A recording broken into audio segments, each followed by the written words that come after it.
जय जोहार और नमस्कार संगवारी हो। स्वागत है आप सभी का छत्तीसगढ़िया न्यूज में एक बार फिर से। चलिए जानते हैं प्रदेश के 10 महत्वपूर्ण काम की खबर जो आपके लिए जान लेना जरूरी होता है, जिसमें आज की पहली बड़ी खबर है। डॉक्टर भीमराव अंबेडकर अस्पताल रायपुर में हत्या का मामला सामने आया है। बताया जा रहा है टंगिया मार करके शख्स की हत्या कर दी गई। कैंटीन में खाना बनाने वाले युवक को मौत के घाट उतार दिया गया और आरोपी वारदात को अंजाम देने के बाद फरार हो गया। फिलहाल मोदापारा पुलिस जांच की मामले में जुटी हुई है।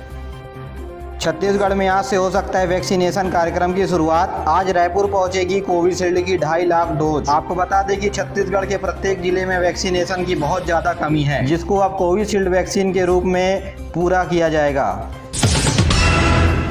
रायपुर जिला जेल में कैदियों के पॉजिटिव आने के बाद जिला प्रशासन में हड़कंप मच गया है। आपको बता दें कि जेल के 10 नंबर वार्ड में एक पॉजिटिव कैदी रह करके अपना इलाज करवा रहा था, जिसके बाद जेल प्रशासन ने 10 नंबर वार्ड को खाली करवा करके सील किया है। आपको बता दें कि 32 साल के युवा कैदी बलौदा बाजार का रहने वाला है। मामूली चोट होने पर मेकाहारा में भी इस कैदी का इलाज चल रहा था, जिसके बाद डॉक्टरों के संदिग्ध अवस्था में आने के बाद डॉक्टरों ने टेस्ट करके उन्हें पॉजिटिव बताया, जिसके बाद जिला जेल प्रशासन में हड़कंप मच गया है।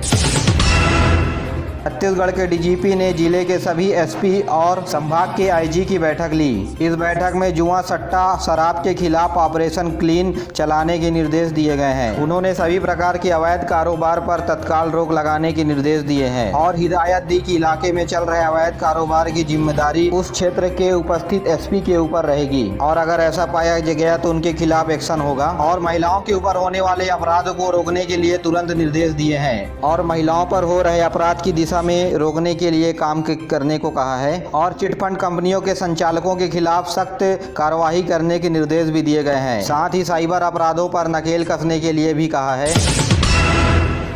छत्तीसगढ़ में आम आदमी पार्टी ने आगामी विधानसभा चुनाव में लड़ने के लिए घोषणा कर दी है और आम आदमी पार्टी के नेताओं का दौरा भी छत्तीसगढ़ में शुरू हो गया है। सह प्रभारी सुरेंद्र कठैत इन दिनों छत्तीसगढ़ के दौरे पर हैं। वे प्रदेश के अलग अलग क्षेत्रों में जाकर के कार्यकर्ता सम्मेलन कर रहे हैं। इसके अलावा पार्टी के पदाधिकारियों को ट्रेनिंग भी दी जा रही है। यही नहीं, रायपुर में सम्मेलन के दौरान कई लोगों ने पार्टी की सदस्यता भी ग्रहण की। सुरेंद्र कठैत ने बताया कि छत्तीसगढ़ की जनता केजरीवाल के कार्यकालों से प्रभावित है। दिल्ली सरकार की शिक्षा, स्वास्थ्य और सुशासन की पूरे देश में चर्चा हो रही है। प्रदेश अध्यक्ष कोमल उमेंडी ने मीडिया से बातचीत करते हुए कहा कि हम प्रदेश को भ्रष्टाचार और शराब मुक्त बनाएंगे और आम आदमी पार्टी जमीनी स्तर से चुनाव लड़ रही है। इसके लिए ब्लॉक और बूथ लेवल पर पदाधिकारी नियुक्त किए जाएंगे। आम आदमी पार्टी के संयोजक अरविंद केजरीवाल भी छत्तीसगढ़ जल्द आने वाले हैं।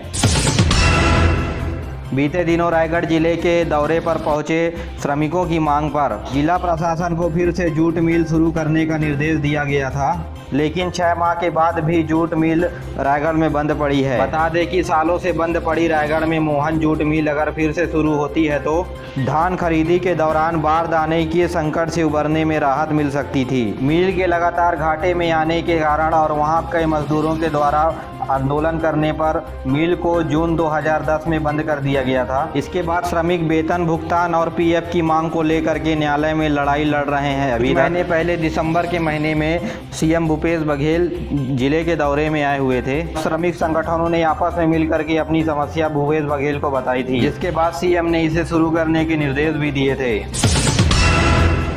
रायपुर के 2 बड़े स्टील कारोबारियों से धोखाधड़ी के आरोप में 2 युवकों के खिलाफ पुलिस ने एफआईआर दर्ज की है। यूपी के रहने वाले मनोज गुप्ता और मनीष गुप्ता ने प्रवीण कुमार डीके से सरिया मंगा करके 38,50,000 रुपए की धोखाधड़ी की। पहले भी आमानाका थाने में 11.5 लाख रुपए की धोखाधड़ी का मामला रजिस्टर है।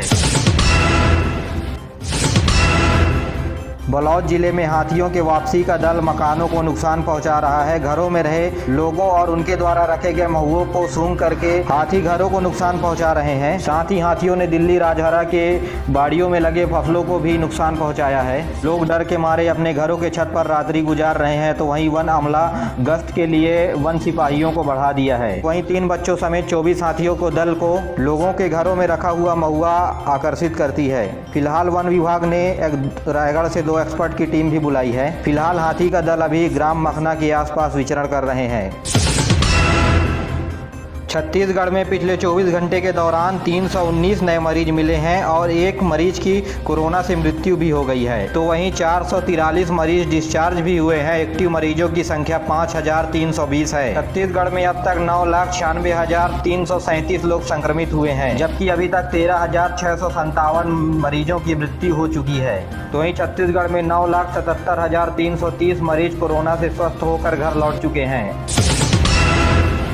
छत्तीसगढ़ के बिलासपुर रेलवे जोन में रेल यात्री का किराया कम हो सकता है। जी हां, एसी कोच के 3 टायर इकोनॉमी में यात्री कम किराया देकर आरामदायक सफर तय कर सकेंगे। इसके लिए Indian railway 3rd AC coach को मॉडिफाई करने जा रहा है। यहां बर्थ की संख्या बढ़ाते हुए किराए को कम करके आरामदायक सुविधा देने की उम्मीद है। इसके लिए रेलवे बोर्ड ने सभी कोच फैक्ट्रियों को निर्देशित किया है कि कम लागत पर अच्छी कोच बनाकर एसी के डिब्बे में एसी लगाया जाए। रेलवे ने वित्तीय वर्ष 2021-22 के लिए 800 कोच तैयार करने का लक्ष्य रखा है।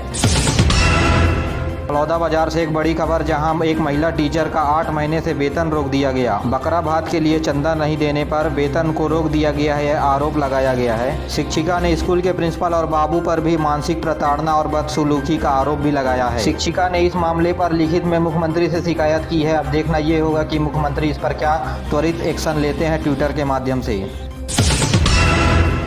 रायगढ़ जिले में मिड डे मील की व्यवस्था पटरी से उतरती हुई नजर आई है। स्कूलों में मिड डे मील की व्यवस्था करने वाली समितियों को 3 महीने से मिड डे मील का पैसा नहीं मिला। इधर उधार न मिलने से शिक्षक भी अपना हाथ खींच रहे हैं और अधिकारी कह रहे हैं कि कोविड की वजह से भुगतान में देरी हो रही है। स्कूल बंद होने की वजह से स्कूल में पढ़ने वाले बच्चों को सूखा राशन वितरण करने के लिए सरकार ने निर्देशित किया है। रायगढ़ जिले में टोटल 71,000 बच्चों को राशन मिलना है। तय राशन के मुताबिक मिड डे मील में एक बच्चे को 40 दिनों के लिए 800 ग्राम दाल और 4 किलो चावल, 400 ग्राम सोया बड़ी, 250 ग्राम अचार और 250 ग्राम नमक और 200 मिलीलीटर तेल का वितरण सरकार की तरफ से किया जा रहा है। लेकिन सूखा व्यवस्था के नाम पर जमीनी हकीकत पर कुछ और व्यवस्था दिखाई दे रही है। बच्चों को कहीं राशन के नाम पर आधा सामान दिया जा रहा है तो कहीं कुछ दिया भी नहीं जा रहा है। ऐसे में बच्चों के शिक्षा के स्तर के साथ साथ स्वास्थ्य पर भी बुरा प्रभाव पड़ रहा है। अगर आपने अभी तक चैनल को सब्सक्राइब नहीं किया तो सब्सक्राइब कर लें, बेल आइकन को दबा करके ऑल नोटिफिकेशन को ऑन कर लें ताकि छत्तीसगढ़ की न्यूज़ की अपडेट आप तक सबसे पहले पहुंचती रहे। बलरामपुर के नीलकंठपुर गांव में नक्सली के पिटाई का मामला सामने आया है। ग्रामीणों ने नक्सली और उनके साथियों की बेदम पिटाई की है। बताया जा रहा है कि ग्रामीण शादी के एक मामले की सुनवाई के बाद अपने घर जा रहे थे, लेकिन रास्ते में पूर्व नक्सली और उनके साथियों ने उन पर हमला कर दिया। हमलावरों ने ग्रामीणों की जमकर पिटाई की, लेकिन बहादुरी दिखाते हुए ग्रामीणों ने हमलावरों को पकड़ लिया। फिर हमलावरों की जमकर धुनाई ग्रामीणों के द्वारा की गई, फिर उन्हें पुलिस को सौंप दिया गया। लेकिन इस दौरान बाकी हमलावर भाग गए। ने आरोपियों के पास से हथियार भी जब्त किया है। पुलिस इसके बाद मामले की तलाश में जुड़ गई है।